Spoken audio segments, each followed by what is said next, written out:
Amém.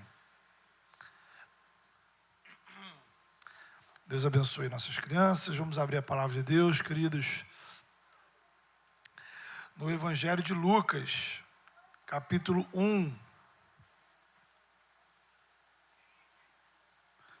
Evangelho de Lucas, Evangelho segundo Lucas, capítulo 1.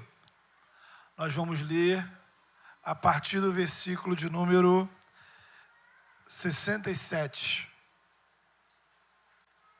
Lucas 1, a partir do verso 67. O texto está projetado, mas você também pode abrir sua Bíblia, aí abrir seu aplicativo no celular. Vamos acompanhar a leitura. Diz assim: Zacarias, seu pai, cheio do Espírito Santo, profetizou dizendo: Bendito seja o Senhor, Deus de Israel, porque visitou e redimiu o seu povo, e nos suscitou plena e poderosa salvação na casa de Davi, seu servo, como prometera desde a antiguidade, por boca dos seus santos profetas, para nos libertar dos nossos inimigos e das mãos de todos os que nos odeiam, para usar de misericórdia com os nossos pais e lembrar-se da sua santa aliança e do juramento que fez a Abraão, o nosso pai, de conceder-nos que, livres das mãos de inimigos, o adorássemos sem temor, em santidade e justiça perante ele todos os nossos dias.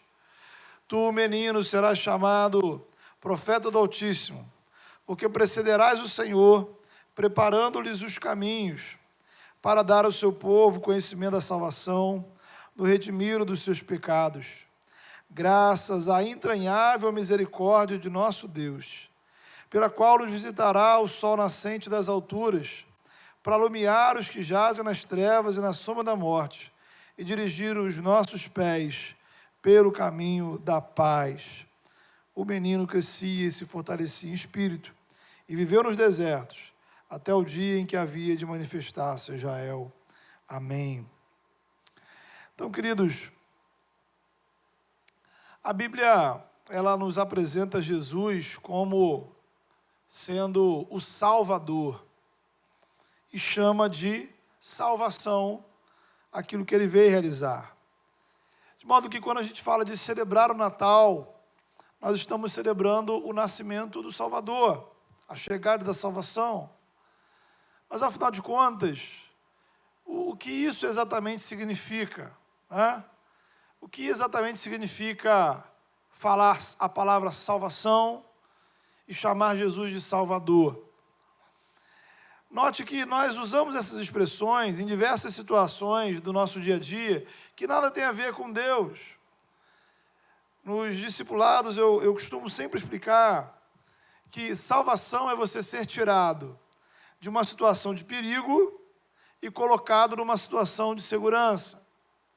Então, imagine, por exemplo, um incêndio. Você pode morrer. É uma situação de perigo. Salvação é você ser tirado de dentro do incêndio e colocado longe do fogo. O Salvador vai ser o bombeiro que entra no fogo para te salvar. Ou então, você pode estar no mar se afogando. Salvação é você ser colocado em terra firme. E o Salvador pode ser, por exemplo, o Henrique, né? O guarda-vida que entra na água para te salvar. Então, a salvação, a necessidade de salvação, ela implica a percepção de um perigo. Algo ruim está para acontecer. E você precisa de uma ajuda externa. Você precisa de socorro. Alguém precisa fazer algo por você que você mesmo não consegue. Ou, naquele momento da sua vida, você não enxerga alternativas, você não vê saídas.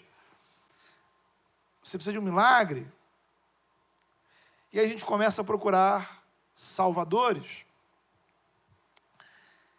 E o mundo nos oferece alguns salvadores. Para muitas pessoas, o dinheiro é um bom salvador.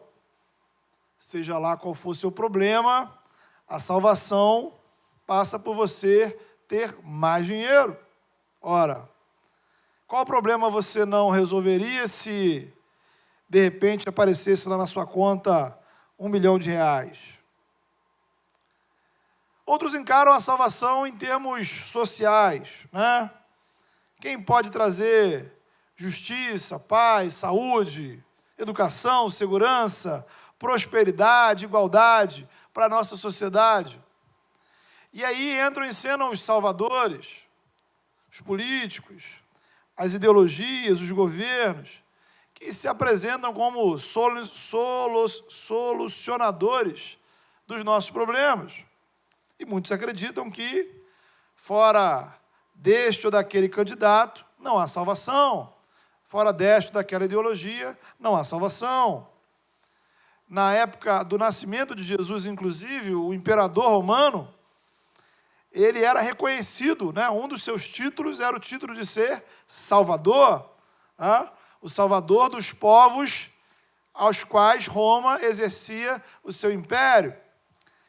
E os judeus, por sua vez, esperavam um novo rei, que surgisse para trazer salvação da opressão romana. Outros acham que a salvação está em achar e encontrar um grande amor, né? Quantos jovens e adolescentes se entregam, né, a relacionamentos com a expectativa de ele ou ela me salvar dessa vida chata que eu levo com meus pais. E não é assim que terminam as histórias românticas, né? E viveram felizes para sempre, né? Ou seja, encontrou o grande amor, felicidade eterna. Viveram felizes para sempre, para sempre. E também tem a salvação dos planos mirabolantes, né?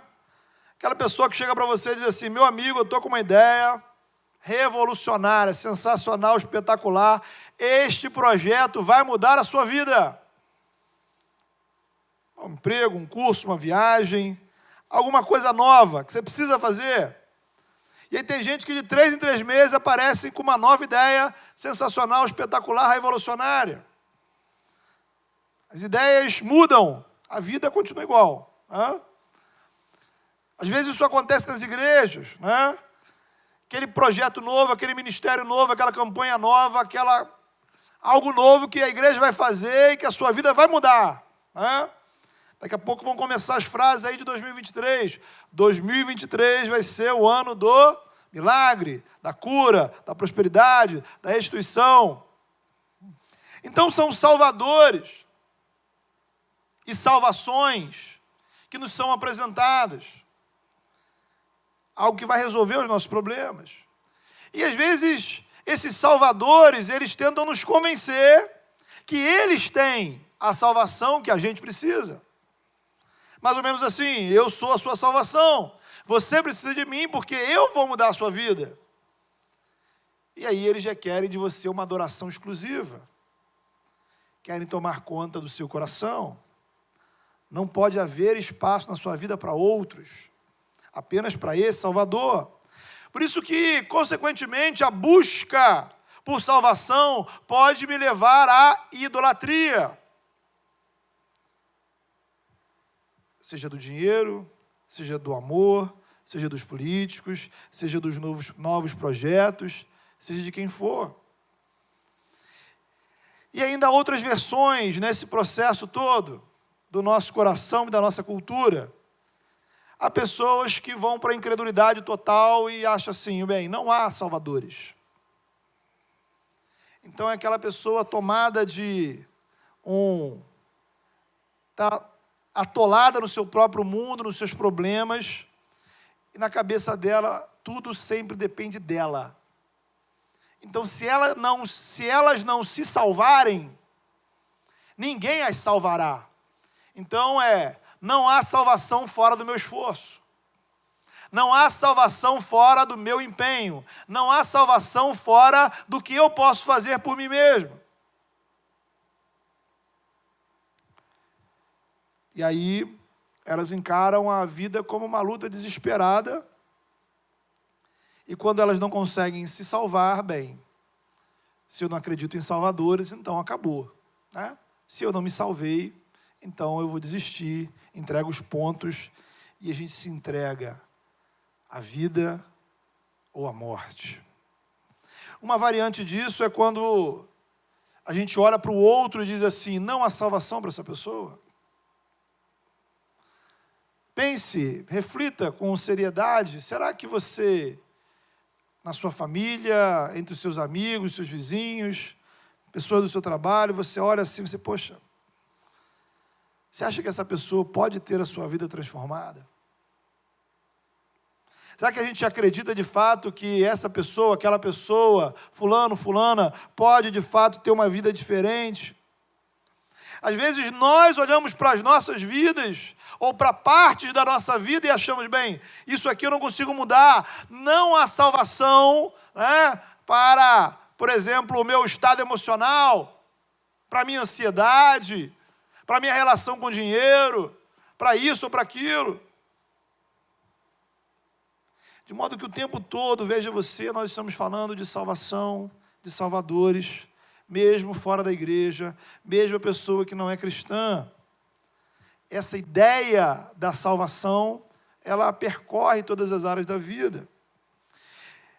E aí, o mundo nos apresenta salvadores, nós estamos buscando salvação, mas o Evangelho nos revela apenas um como sendo o verdadeiro Salvador, Jesus Cristo.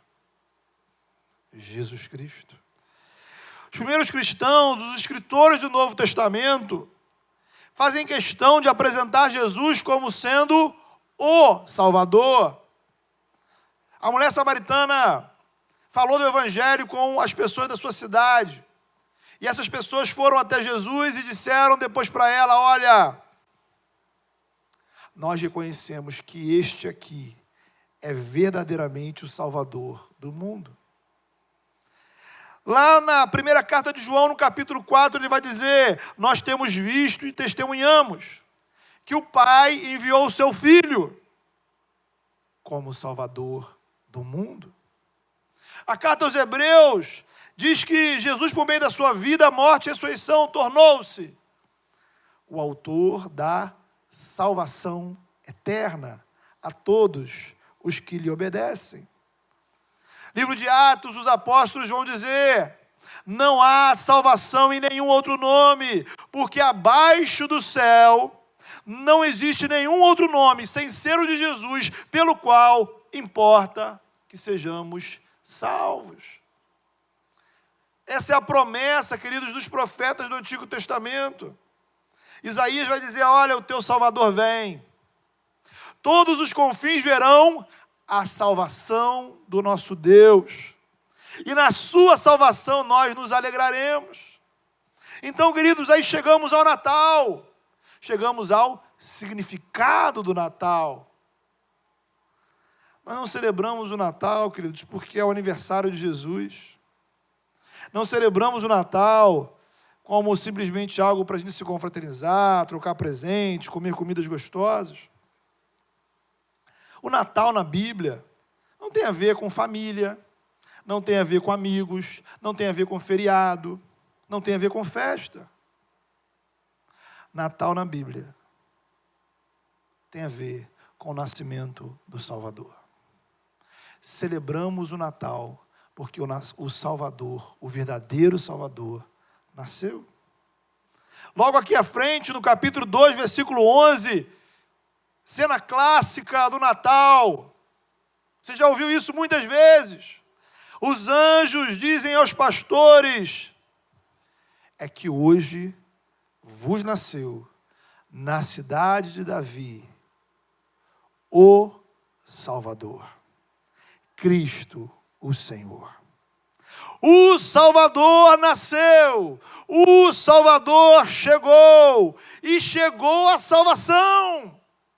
Por isso, o nome de Jesus significa, literalmente, o Senhor salva. Deus salva. Jesus veio trazer salvação, ele é o Salvador. O anjo instrui José, dizendo: olha, José, o filho aí que está sendo gerado no ventre de Maria, ele vai nascer e você vai o chamar de Jesus, porque ele salvará o povo dos seus pecados. Então, queridos, Natal é muito mais do que uma história bacana de nascimento. A história do Natal, ela possui muitos coadjuvantes, mas apenas um único protagonista. A gente pode falar de Maria, pode falar de José, pode falar dos reis magos, dos pastores, de Isabel, de Zacarias, de João Batista, de Simeão, da profetisa Ana. Podemos falar dos anjos, podemos falar da estrela no céu, da manjedoura, podemos falar de Herodes. Todos eles tiveram o seu papel e importância nessa história. Mas Natal só é Natal porque quem nasceu é o Salvador. É isso que lemos aqui nos primeiros versículos desse texto. Zacarias, aqui é o pai de João Batista. João Batista é aquele que recebeu a missão de ser o preparador, o precursor do ministério de Jesus. E João Batista, então, cheio do Espírito Santo, diz: louvado seja Deus, porque Ele visitou e redimiu o seu povo. Ele nos trouxe poderosa salvação. A salvação prometida pelos profetas no passado está aqui, ela chegou. A salvação chegou porque o Salvador chegou. Celebramos o Natal porque em Jesus Deus visita a humanidade, nos proporcionando salvação, perdão, reconciliação, restauração, redenção. Então, querido, a conclusão é a salvação para a sua vida, a salvação para a minha vida, porque nasceu o Salvador. Existe sim alguém que se importa com você, com a sua vida, com a sua história, alguém que pode efetivamente te salvar. E o nome dele é Jesus Cristo. Ele é o Salvador. Por isso, queridos, muito antes do Natal se tornar uma data comercial, um feriado, uma celebração, o Natal, ele é um momento espiritual.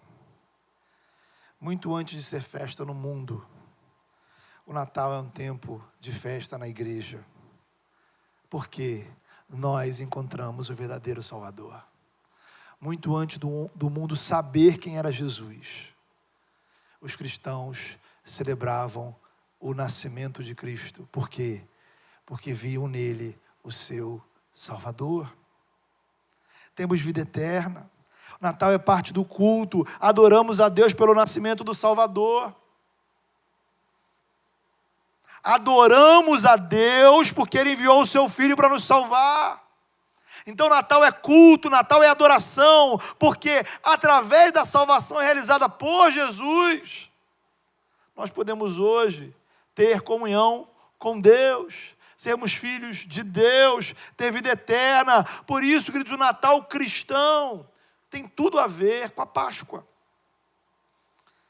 Note bem, celebramos o nascimento do Salvador, que realizou a nossa salvação, por meio da sua vida, do seu ministério, da sua morte, da sua ressurreição. Na verdade, nós celebramos o Natal porque a Páscoa aconteceu. Se Jesus não houvesse ressuscitado, o Natal não faria sentido. O Natal é o início da história, o despertar da esperança, a intervenção de Deus na história, o primeiro capítulo de uma narrativa que terá como auge o domingo de manhã. A história do Evangelho começa com uma mulher grávida e termina com algumas mulheres encontrando um túmulo vazio.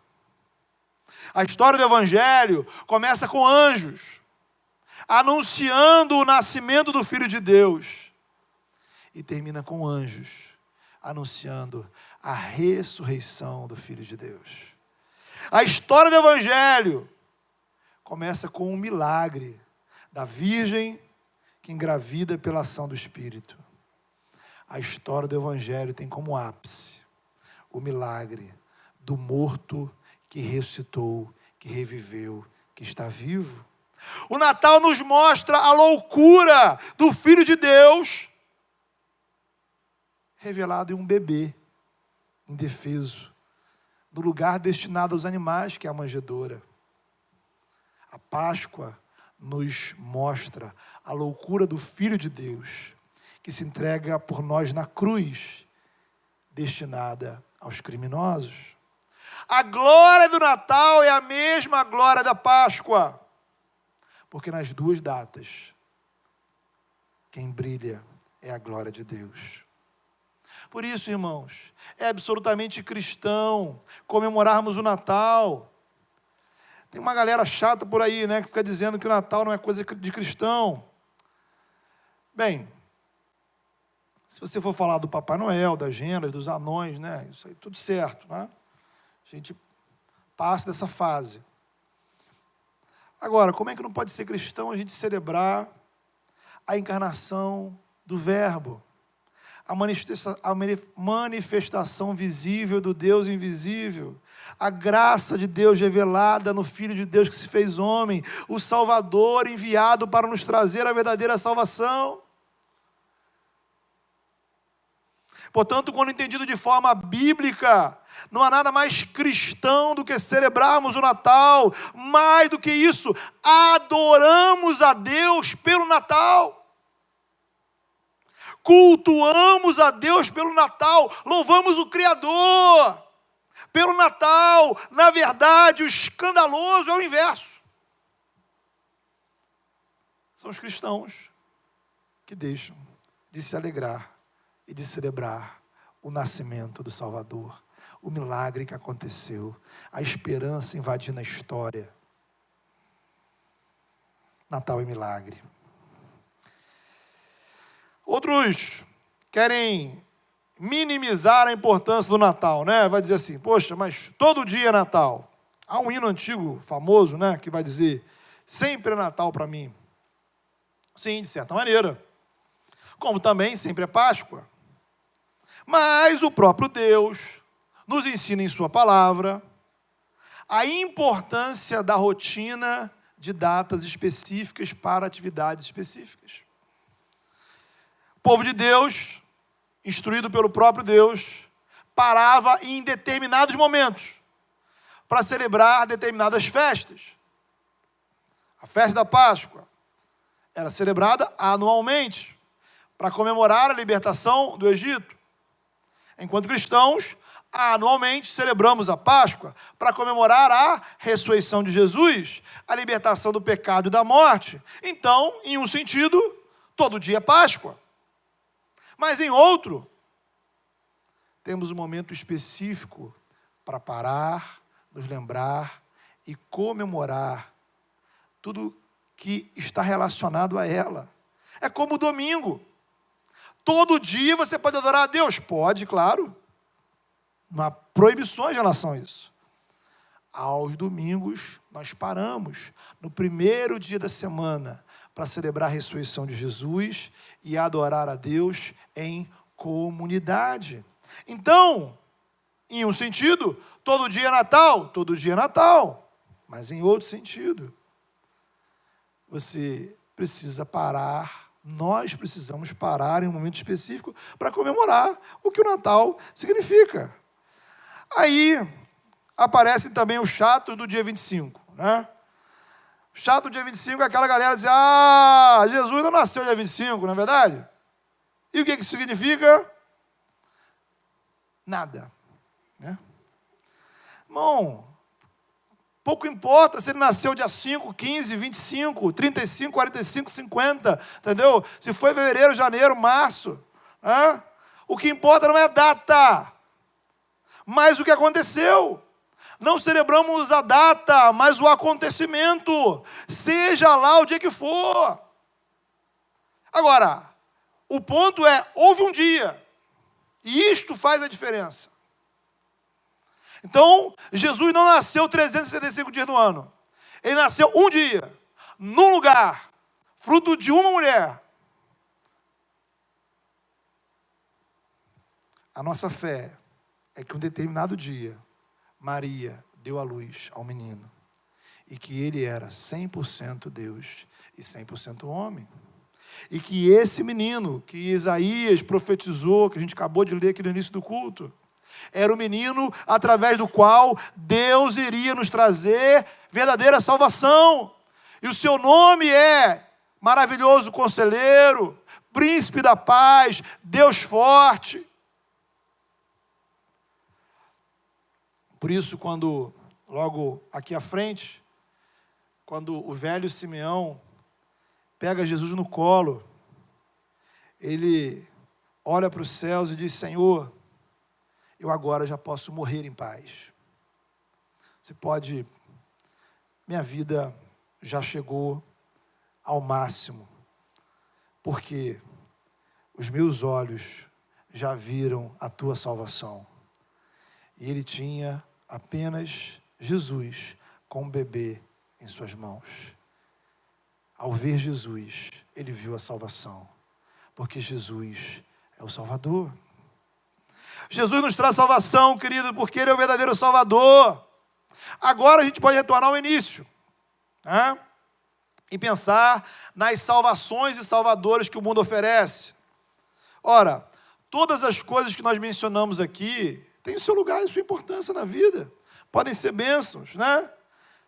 Podemos, por exemplo, batalhar sim para ter uma vida financeira melhor, batalhar sim para encontrar a pessoa certa e construir uma família abençoada, batalhar sim para que a nossa cidade, estado, nação tenha melhores governantes, gente que promova justiça, paz, segurança, prosperidade. Devemos e podemos batalhar sim para encontrar bons projetos e bons planos para a nossa vida, ser uma vida diferente, ter expectativas para um ano novo diferente. O problema é encararmos essas coisas como salvação e salvadores. Porque aí nós estaremos atribuindo a eles um papel, uma posição, uma função que não lhes pertence, que eles não têm condições de cumprir. Em outras palavras, quem vai te salvar não vai ser namorado, namorada, marido ou esposa. Quem vai te salvar não vai ser dinheiro, político, política, projeto, ideia alguma. O único e verdadeiro Salvador instituído por Deus chama-se Jesus de Nazaré, esse que nasceu no Natal. Não há outro nome pelo qual importa que sejamos salvos. Não há outro nome. Agora, quando eu reconheço Jesus como meu Salvador, eu posso experimentar esse negócio chamado salvação. Esse milagre, essa coisa que vem do céu. Isso que a gente não tem palavras suficientes na língua humana, para poder descrever o que Deus está realizando em nós. Salvação. Quando estamos em Cristo, todas as demais coisas encontram o seu lugar. Por isso a grande questão é: qual é a base da sua vida? Porque veja, quando o Evangelho é a base, encontramos equilíbrio.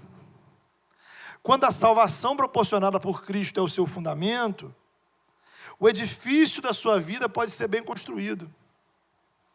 Porém, quando outras coisas tomam a base, ainda que você acredite em Deus, ainda que você frequente a igreja, ainda que você seja uma pessoa religiosa, a sua vida estará em desarmonia, desequilíbrio emocional, espiritual e existencial.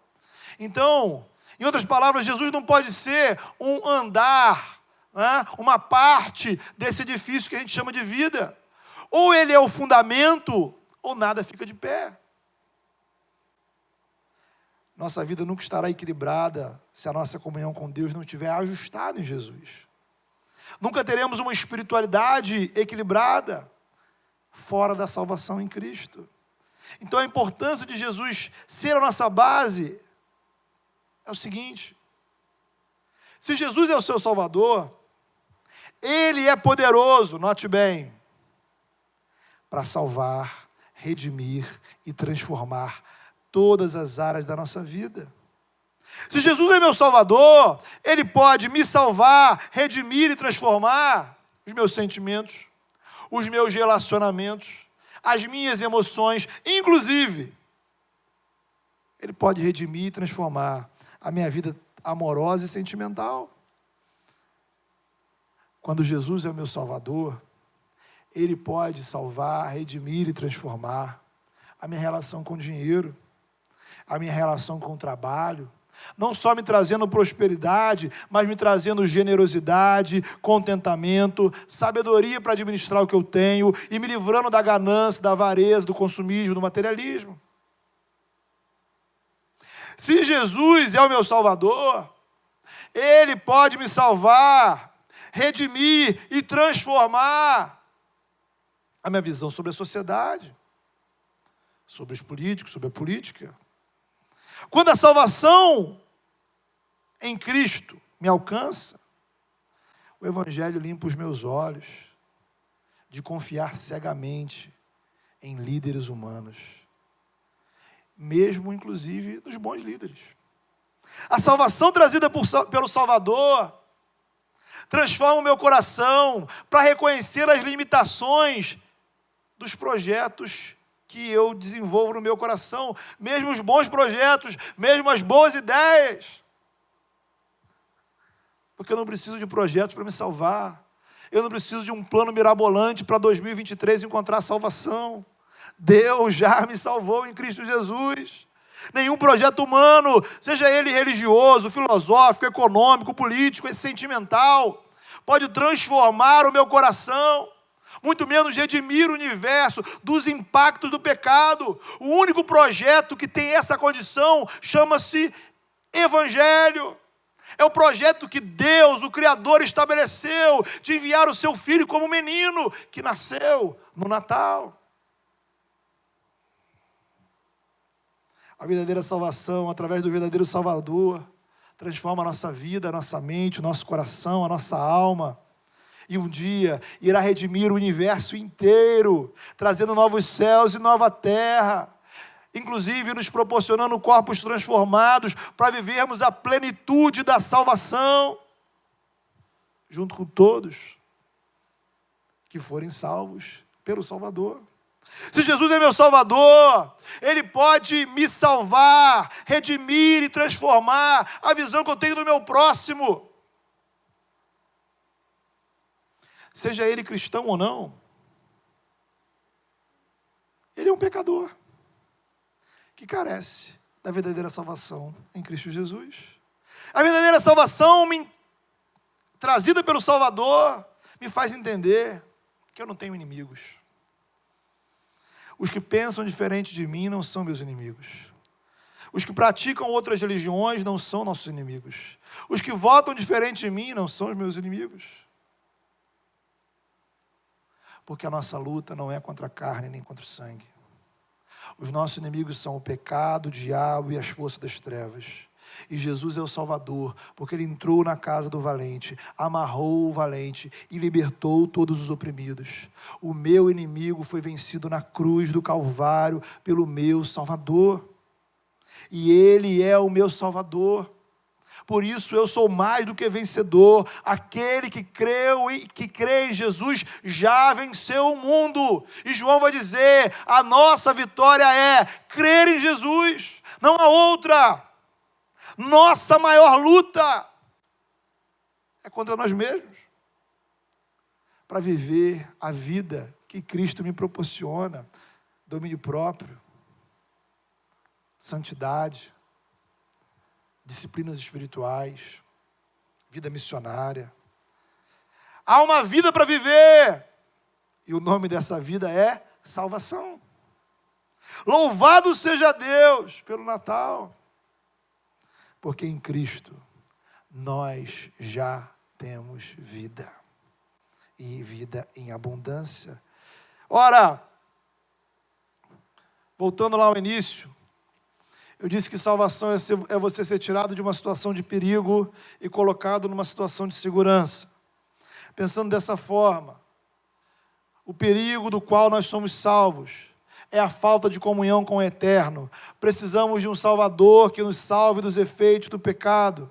Precisamos de um Salvador que nos salve da condenação eterna. Precisamos de um Salvador que nos reconcilie com o Criador. Precisamos de um Salvador que nos liberte da opressão maligna.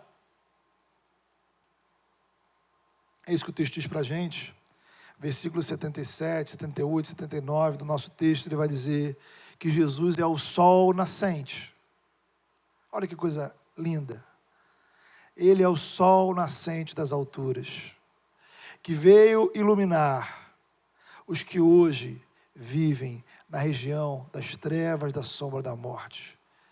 E ele dirige os nossos pés pelo caminho da paz, para um novo caminho.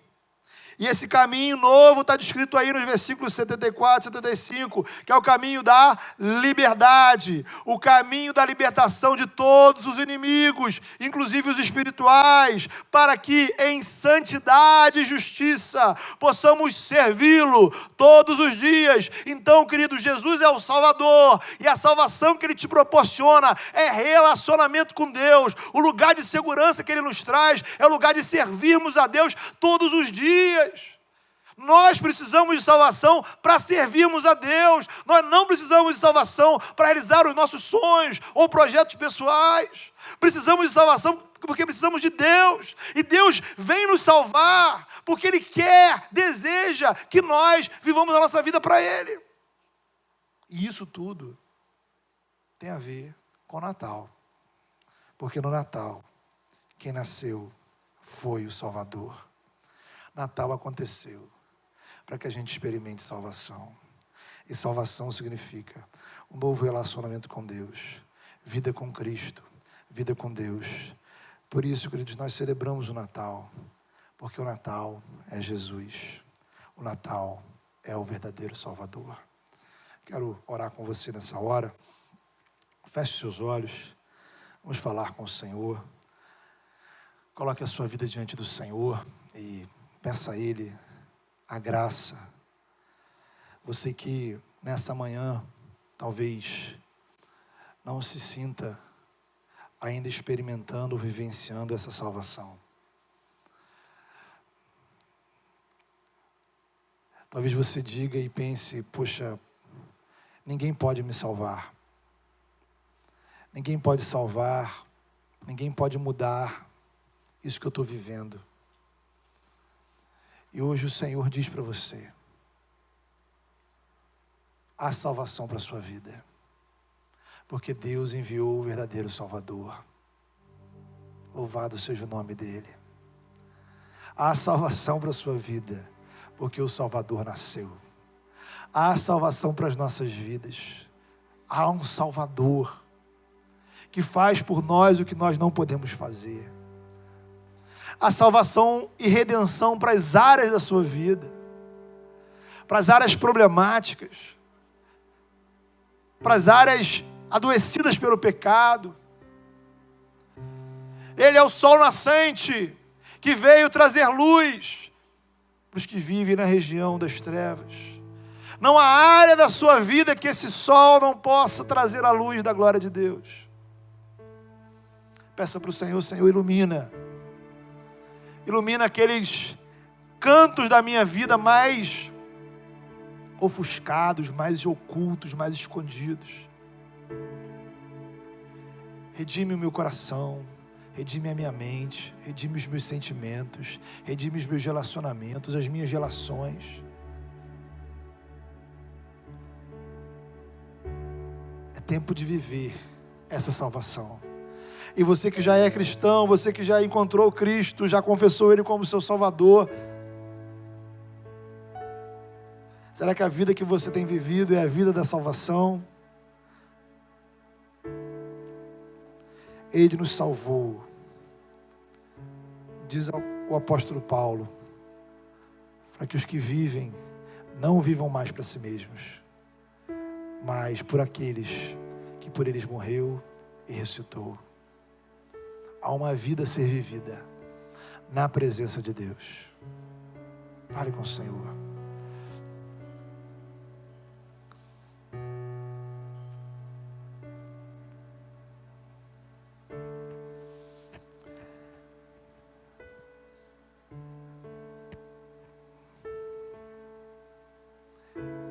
Santo Deus, nós louvamos o Teu nome, Senhor.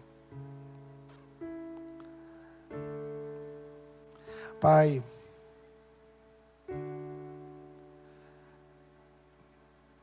o tempo é muito curto, Senhor, para a gente poder descrever tudo o que o Senhor fez por nós em Jesus Cristo. Mas a mensagem do Evangelho, revelada no Natal, constrange o nosso coração. O Deus que vem ao nosso encontro, o Deus que se importa conosco, o Deus que se manifesta num bebê indefeso, o Deus que vem trazer verdadeira salvação.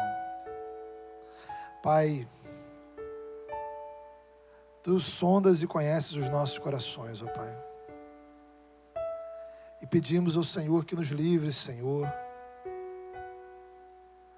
da confiança colocada nos falsos salvadores, ó Deus. Que ainda que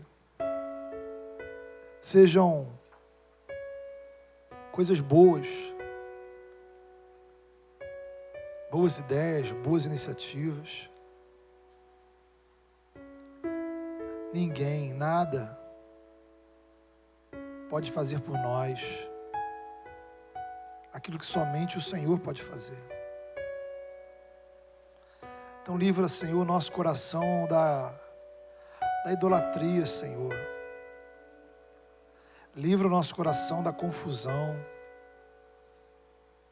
Livra o nosso coração, Senhor, de uma confiança mal orientada. Dá-nos o discernimento de colocarmos a nossa fé e a nossa confiança apenas em Jesus Cristo. Pai, às vezes a nossa espiritualidade, o Evangelho é apenas um elemento, Senhor, dentro de uma grande construção. Ajuda-nos, ó Pai, a fazer do Evangelho a base da nossa vida, Senhor. E que todas as outras coisas, ó Pai, sejam estruturadas sobre a base de Cristo Jesus como nosso Salvador. Em nome de Jesus, dá-nos o discernimento, Senhor. Lava os nossos olhos. Redime, Senhor, a nossa mentalidade. Redime, Senhor, o nosso coração. Redime, Senhor, a nossa perspectiva a respeito do mundo. A nossa perspectiva em relação a nós mesmos. A nossa perspectiva em relação ao próximo. E, ó Pai, especialmente eu peço, Senhor, para aqueles que acham, Senhor, que não há mais salvação para as suas vidas. Para aqueles que chegaram no impasse final, Senhor, onde olham para dentro de si, para algumas áreas da sua vida e não veem, Senhor, esperança. Muito menos acreditam, Senhor, que alguém as salvará, porque elas mesmas, Senhor, não conseguem se salvar. Que nessa hora, Senhor, o Senhor venha tocar esses corações com Teu Espírito Santo. E que assim, ó Pai, como o calor do sol toca, Senhor, o nosso corpo, que o calor da Tua graça, Senhor, possa tocar esses corações. E que o desespero, que a angústia, que a frustração, que aqueles, ó Pai, que já desistiram ou estão a ponto de desistir, possam ser, ó Pai, surpreendidos, ó Pai, com a esperança, com a graça, com a Tua presença, com a salvação que vem do céu em Jesus para as nossas vidas. Ah, Pai, ministra salvação, Senhor. Salvação, ó Pai, do poder do pecado, para que possamos encontrar liberdade para servir o Senhor. Salvação, ó Pai, dos estragos que o pecado fez na nossa vida, para que possamos ser restaurados e viver na Tua presença. Salvação, Senhor, da confusão, ó Pai, que o pecado traz sobre a nossa mente e o nosso coração, para que possamos, ó Pai, seguir o caminho do Senhor. Que a redenção do Senhor alcance, ó Pai, as diversas áreas da nossa vida. Que entre nós e a nossa família, nosso trabalho, o mundo, Jesus seja o centro. Jesus seja o centro dessa igreja, Senhor. Ó Pai, que bom que nós podemos comemorar o Natal. Que bom que o menino nasceu. Que bom que o milagre aconteceu. Que bom que os anjos anunciaram. Que bom que os pastores foram até lá, que os magos foram até lá. Que bom, Senhor, que Jesus é o nosso Salvador e há salvação para as nossas vidas. Louvado seja o teu nome, em nome de Jesus.